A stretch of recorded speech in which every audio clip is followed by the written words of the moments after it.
कर्मभूमी गाव कोपरा बुद्रुक तालुका उमरखेड जिल्हा यवतमाळ या ठिकाणी आमच्या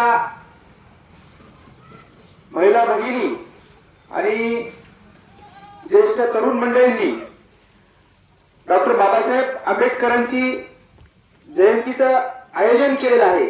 त्या निमित्तानं आज या ठिकाणी मला डॉक्टर बाबासाहेब आंबेडकरांच्या जीवनावर बोलण्यासाठी त्यांनी या ठिकाणी बोलवलं, त्याबद्दल मी आयोजन समितीचे खूप खूप आभार मानतो आणि सर्वांना डॉक्टर बाबासाहेब आंबेडकर यांच्या जयंतीच्या शुभेच्छा देतो। मी चक्रधर पाटील देवसरकर राष्ट्रीय किसान मोर्चा प्रदेश कार्याध्यक्ष महाराष्ट्र। आज बाबासाहेबांच्या जयंतीच्या निमित्तानं बाबासाहेबांची जयंती आपण साजरी का करतो या ठिकाणी विविध मान्यवरांना बोलवणे, फोटोला हार घालणे आणि त्या ठिकाणी त्यांच्या नावाचा जय जयकार करणे हे एवढंच जयंतीच्या निमित्तानं कार्य नसून डॉक्टर बाबासाहेब आंबेडकरांनी सांगितलं होतं की माझ्या नावाचा जय जयकार करण्यापेक्षा माझे राहिलेले अपूर्ण कार्य पूर्ण करा आणि ते पूर्ण करण्यासाठी प्राणाची बाजी लावा। म्हणजे काय तर आज आपण बघतो समाजामध्ये ज्या ज्या महामानवांनी समाजाच्या उत्थानासाठी कार्य केलं त्या सर्व महामानवांना मी आज बाबासाहेबांच्या जयंतीच्या निमित्ताने विनम्र अभिवादन करतो। जसं की तथागत गौतम बुद्धापासून आज जी काही लोकशाही आपण भोगतो आहे तोपर्यंतचा जर 5000 वर्षापूर्वीचा इतिहास बघितला, तथागत गौतम बुद्धांनी त्या वेगळी सांगितलं होतं, लोकानुकंपाय अत्तानुहिताय, लोकानुकंपाय अत्तानुहिताय, आदि कल्याण मध्य कल्याण अंत कल्याण हा पाली भाषेतला शब्द आहे। याचा अर्थ काय तर जो कुणी व्यक्ती सार्वभौम लोकांच्या हितासाठी एखादा विचार घेऊन निघतो त्या विचाराची सुरुवात सुद्धा लोकहित असलं पाहिजे, त्या विचाराचा मध्य सुद्धा लोकहित असलं पाहिजे आणि त्या विचारांचा शेवट सुद्धा लोकहित असलं पाहिजे। असा विचार घेऊन निघणाऱ्या व्यक्तीला कुणी व्यक्ती असो तो चांगला विचार घेऊन निघणाऱ्या व्यक्तीच्या पाठीमागे समाज उभा असतो। नुसता समाजच नव्हे तर निसर्ग सुद्धा उभा असतो आणि त्यामुळं आता दीप भव असं गौतम बुद्धांनी सांगितलं, म्हणजे स्वयंप्रकाशित व्हा। तुमचा उद्धार कोणीही येऊन करणार नाही तर तुम्हाला तुमचा उद्धार करावा लागेल आणि मी काही एक जादूगार नाही तर मी एक दिशादर्शक रस्ता दाखवणारा माणूस आहो असं तथागत गौतम बुद्धांनी सांगितलं। आणि म्हणूनच पंचशीलामध्ये सांगितलेलं आहे, पंचशील प्रज्ञा शील करुणा, बुद्धं शरणं गच्छामि, धम्मं शरणं गच्छामि, संघं शरणं गच्छामि। म्हणजे बुद्धाला शरण जा, संघाला शरण जा अशा पद्धतीनं काम आपण त्या ठिकाणी केलं पाहिजे। जसं आपण बघतोय की आमच्या महामानवाच्या जयंत्या पुण्यतिथ्या आपण एका वेगवेगळ्या जातीनं केल्या जातात। ही एक फार मोठी शोकांतिका आहे साथी हो। जसं की संत तुकाराम महाराजांनी त्या काळी या महाराष्ट्रामध्ये संतांची भूमी जी म्हणतो आपण याला, तर त्या ठिकाणी पूर्ण महाराष्ट्रामध्ये वारकरी नावाचा संप्रदाय त्या ठिकाणी स्थापन करून पूर्ण एक जसा आमचा शेतकरी बांधव पडीत पडलेल्या जमिनीला नांगरानं वखरानं जमीन तयार करतो तसं संत तुकाराम महाराजांनी वैचारिक प्रबोधन करून गावागावामध्ये जाऊन एक त्या ठिकाणी वैचारिक क्रांती निर्माण केली, ती भूमी निर्माण केली आणि नंतर शहाजीराजे छत्रपती शिवाजी महाराजांना त्या ठिकाणी तयार करण्यासाठी जिजाऊ आणि शहाजीराजांनी त्या ठिकाणी जी काही आमच्या माता भगिनी शेतकरी शेतमजूर यांच्यावर जी वाईट अवस्था निर्माण केली होती तर छत्रपती शिवाजी महाराजांनी ज्या संत तुकाराम महाराजांच्या भूमीमध्ये एक क्रांतीची ठिणगी त्या ठिकाणी पेटवली। 18 पगड जातीचे मावळे मोजके एकत्र करून त्यांना केडर बेस निर्माण केलं ट्रेनिंग दिलं, त्यांच्यामध्ये स्वाभिमान इमानदारी तयार केली आणि त्या ठिकाणी आमच्या या राज्यामध्ये रयतेचं शेतकऱ्यांचं राज्य निर्माण केलं. आमच्या माता भगिनींचं त्या ठिकाणी मान सन्मानाचं काम त्या ठिकाणी छत्रपती शिवाजी महाराजांनी केलं. परंतु हे सर्व करत असताना त्याकाळी ह्या सगळ्या गोष्टी करत असताना मनुस्मृती नावाच्या कायद्यानं छत्रपती शिवाजी महाराजांना राजा होण्यापासून रोखलं होतं. म्हणून त्या ठिकाणी हे जे काही खंत होती ती आमच्या डॉक्टर बाबासाहेब आंबेडकरांनी मनुस्मृती नावाचा ग्रंथ रायगडाच्या पायथ्याशी जाळून त्या ठिकाणी आमच्या भारताला एक आदर्श असं समता स्वातंत्र्य बंधुत्व न्यायावर आधारित असं आदर्श संविधान त्या ठिकाणी दिलं. महात्मा फुलेंनी काय केलं?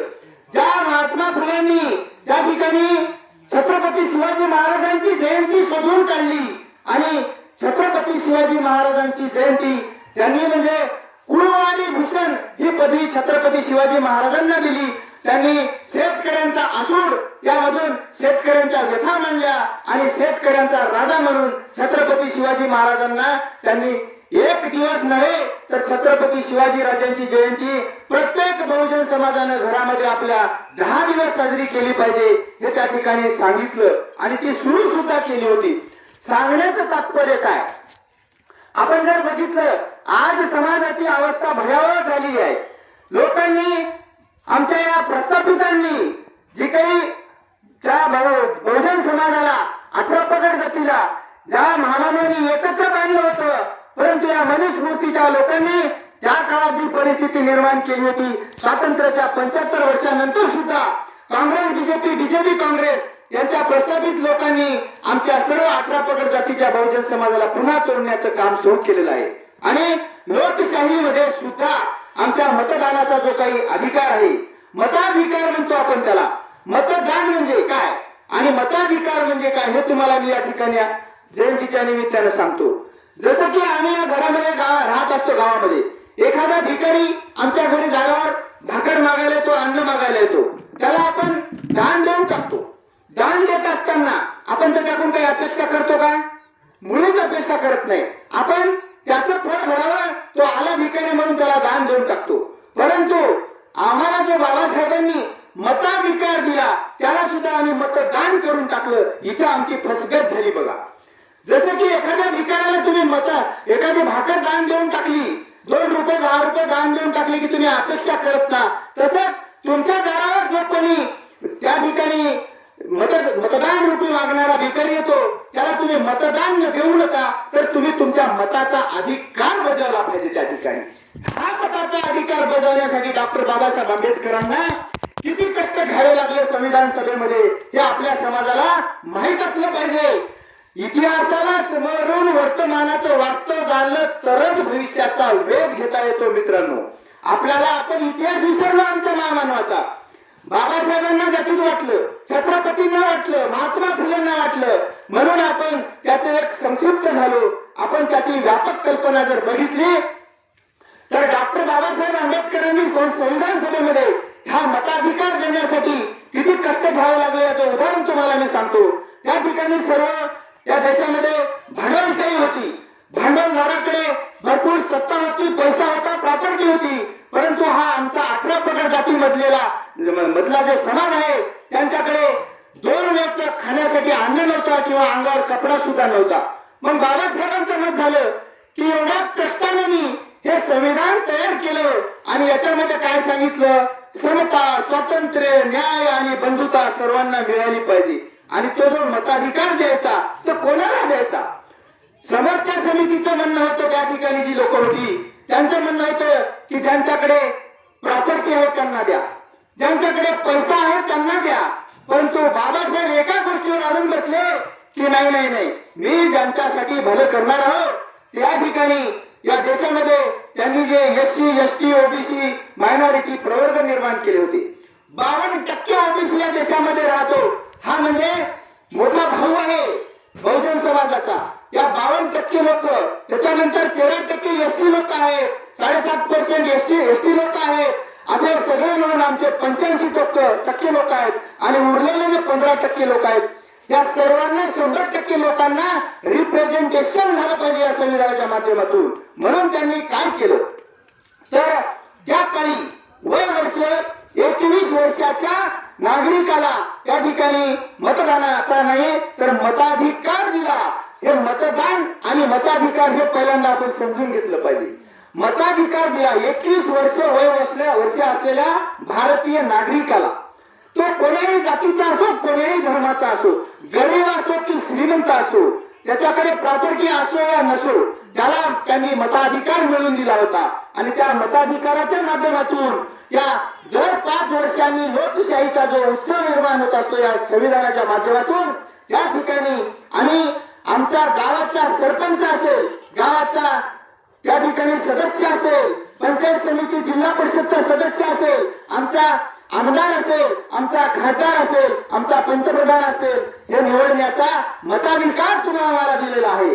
परंतु अलीकडल्या काळात काय होत आहे, जिसकी लाठी उसकी बैस. परंतु माननीय कांसराम साहेबांनी काय सांगितलं होतं बाबासाहेबांच्या तत्वावर की जिसकी संख्या जितनी भारी उसकी उनकी हिस्सेदारी. म्हणजे काय की बाबासाहेबांनी ज्या लोकांना जास्त मताधिकार मिळवून दिला हे 85% आम्ही लोक राहतो आणि या देशावर 75 वर्षात खऱ्या अर्थानं काँग्रेस बीजेपी काँग्रेसच्या माध्यमातून कोण राज्य करते हे तुम्हाला आम्हाला सांगायची आता गरज राहिली नाही. आज सुद्धा आमची माता भगिनी सुरक्षित नाही, आमच्या शेतकऱ्याच्या मालाला भाव नाही. छत्रपतींनी सांगितलं होतं की शेतकऱ्याच्या मिरचीच्या देठाला जरी हात लावला तर तुमचे हात कलम केल्या जातील. एखाद्या स्त्रीला जर तुम्ही काही अभद्र वर्तणूक केली तर त्याचा भर चौकामध्ये चौरण केला जाईल. परंतु आज स्वातंत्र्यामध्ये काय परिस्थिती आम्ही डोळ्यानं पाहत आहोत. म्हणून साथियो, आज डॉक्टर बाबासाहेब आंबेडकरांच्या जयंतीच्या निमित्ताने मला या ठिकाणी तुम्हाला आवर्जून सांगावं असं वाटतं की आपण आमचा खरा इतिहास परत या जयंतीच्या निमित्तानं ध्यानात घेतला पाहिजे आणि आमचे मतदान नसून मताधिकार वापरला पाहिजे. आणि दुसरी महत्वाची गोष्ट, ज्या शेतकऱ्यांचं माता भगिनींचं रयतेचं कष्टकऱ्यांचं जर परत राज्य आपल्याला त्या ठिकाणी आणायचं असेल तर आम्हाला परत एकदा डॉक्टर बाबासाहेबांच्या, छत्रपती शाहू महाराजांच्या, शिवरायांच्या, महात्मा फुलेंच्या विचारांचा वारसा घेऊन परत आम्हाला सवय येऊन 18 पगड जातींना एकत्र करून त्या ठिकाणी इतिहासाची जाण घेऊन संविधानाचा अभ्यास केला पाहिजे. संविधान सध्या आहे परंतु त्याची अंमलबजावणी पूर्णपणे झालेली नाही, म्हणून आपली ही अवस्था आहे. का झाली नाही तर ते राबवणारे हात दुसरे आहेत. बाबासाहेबांनी त्यावेळेस सांगितलं होतं की हे आदर्श संविधान मी तुमच्या समोर ठेवत आहे, परंतु याला जर राबवणारे हात चांगले असतील, राबवणारे लोक जर चांगले असतील तर आमच्या बहुजन समाजाचं भलं होणार आहे, सर्वांचंच भलं होणार आहे. परंतु जर ते लोक जर चांगले नसतील तर आमचा सत्यानाश ठरलेला आहे. कसं की संविधान हे दुधारी शस्त्र आहे. जसं तुमच्या हातात एक तलवार दिली, चांगल्या माणसाच्या हातात तलवार दिली छत्रपतींच्या काळात छत्रपतींनी, तर त्यांनी वाईटाचा नाश करून त्या ठिकाणी चांगलं राज्य निर्माण केलं. परंतु वाईटाच्या हातात जर तलवार दिली तर ते काय करेल, चांगल्याचा सत्यानाश करेल आणि वाईटाचं राज्य आणेल. म्हणून संविधान सुद्धा आज कोणा लोकांच्या हातात आहे हे आपण बघितलं पाहिजे. या ठिकाणी आम्ही गावागावामध्ये, गावागावामध्ये, भावाभावामध्ये, जातीमध्ये, गटामध्ये, तटामध्ये, पक्षामध्ये वाटले गेलो आणि आमच्यावर कोण राज्य करते. वरचे जे काही 3.5% लोक आहेत ते आमच्या देशावर राज्य करत आहेत आणि आम्हाला इकडे आमच्यामध्ये लाथारी लावून त्या ठिकाणी राज्य करायचं, हे आपण पहिल्यांदा डोक्यामध्ये घेतलं पाहिजे.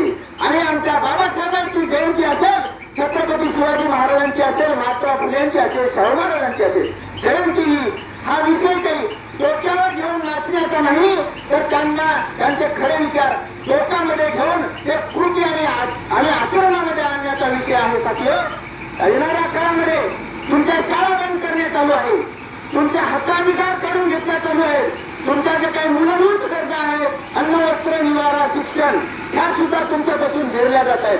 बाबासाहेबांनी सांगितलं होतं शिका, संघटित व्हा आणि संघर्ष करा. त्या 3 गोष्टी सांगितल्या होत्या. परंतु आम्ही काय करत आहोत, शिकलो तर संघटित होत नाही आणि संघटित झालो तर संघर्ष करत नाही.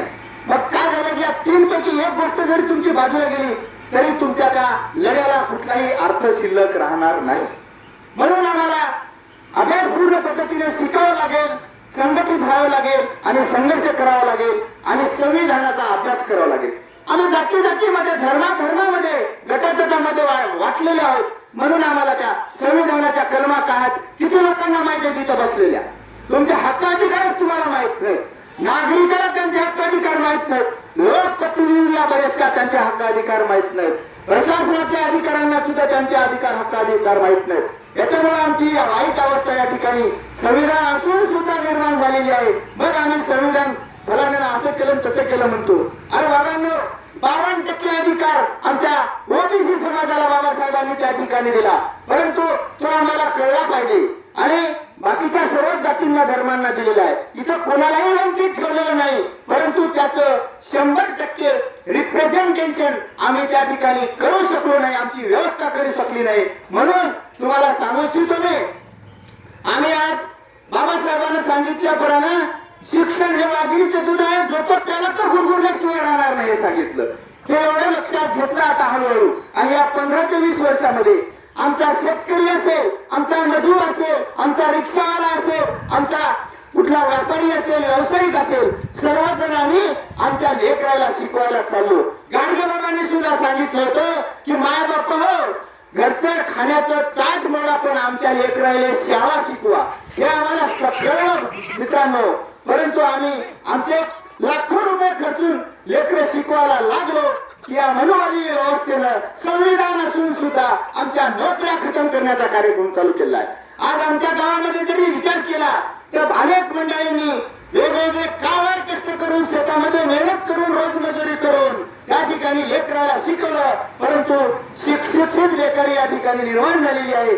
शिक्षित तरुणांची फौज या ठिकाणी निर्माण झालेली आहे, कारण त्यांना नोकऱ्या मिळत नाहीत. आणि दुसरीकडे दुसरा महत्वाचा भाग असा, सगळं एलपीजीच्या माध्यमातून ग्लोबलायझेशन, प्रायव्हेटायझेशन या ठिकाणी चालू केलेलं आहे आणि त्याच्या माध्यमातून आमच्या लोकांच्या नोकऱ्या चालल्या आहेत.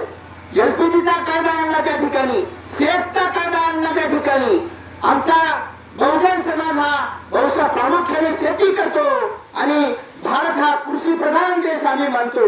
आमची काळी माई शेती जी आहे ती कधी या निसर्गामध्ये उन्हाळा जास्त होतो, कोरडा दुष्काळ पडतो, ओला दुष्काळ होतो, परंतु आमच्या घरचं जे काही परिवार चालवण्याचं काम आमच्या काळ्या आईनं नेटाने केलेलं आहे. फक्त एवढं कोण्या दिवशी भीतीचं कान घालणं झालं नसेल, मुलीचं लग्न झालं नसेल, कुठला काही नवीन घेणं झालं नसेल, परंतु आमचं जे काही भरण पोषण आहे, जगण्याचं साधन आहे शेती, त्याच्या माध्यमातून आमच्या पोटापुरतं अन्नधान्य त्या ठिकाणी मिळत असतं. परंतु या सरकारनं कामकाज चालू केलं बघा, शेत नावाचा कायदा या ठिकाणी निर्माण केला आणि त्या शेतच्या माध्यमातून आमची शेती मोठमोठ्या प्रोजेक्टसाठी बळकवल्या जात आहे. आपल्या इथं सुद्धा सहस्त्रकुंड नावाचा प्रकल्प आयोजित केलेला आहे. तिकडे कालच आम्ही आंदोलन करून आलो. चिमटा धरण निम्न पेनगंगा प्रकल्प, त्या ठिकाणी 95 गावं बुडीत घालण्याचा प्रयत्न चालू आहे. आमच्या सहस्त्रकुंड मध्ये 40-45 गावं बुडीत घालण्याचा प्रयत्न चालू आहे. त्या ठिकाणी शक्तीपीठ नावाचं त्या ठिकाणी काम चालू आहे. समृद्धी महामार्ग घातलेला आहे. याच्यामधून आमच्या बहुजन समाजाचा खरंच उद्धार होऊ शकतो का, हे सुद्धा आपण चिंतन मंथन केलं पाहिजे. अरे बाबांनो, आम्हाला जर पाणी द्यायचं असेल तर तुम्ही त्या ठिकाणी छोटे छोटे बंधारे करून आम्हाला पाणी दिलं पाहिजे, परंतु आमची पूर्ण शेती त्या ठिकाणी नष्ट केली नाही पाहिजे. ऍक्ट 2013 नुसार आमची जर तुम्हाला शेती घ्यायची असेल आणि त्या ठिकाणी जर एखादा प्रोजेक्ट निर्माण करायचा असेल तर आमच्या गावामध्ये प्रशासनाच्या माध्यमातून प्रत्येक गावागावामध्ये ऑनलाईन त्या ठिकाणी जे काही व्हिडिओ शूटिंगच्या माध्यमातून ग्रामसभा झाली पाहिजे. त्या ग्रामसभेमध्ये किती लोकांचा त्याला विरोध आहे आणि किती लोकांचा सपोर्ट आहे याचं मूल्यांकन झालं पाहिजे. आणि तो ग्रामसभेचा ठराव जर त्या प्रोजेक्टच्या विरोधामध्ये असेल तर भारताचं संसद सुद्धा काही करू शकत नाही, हे आमच्या किती लोकांना माहित आहे. हा एक प्रश्न आहे माझा तुम्हाला.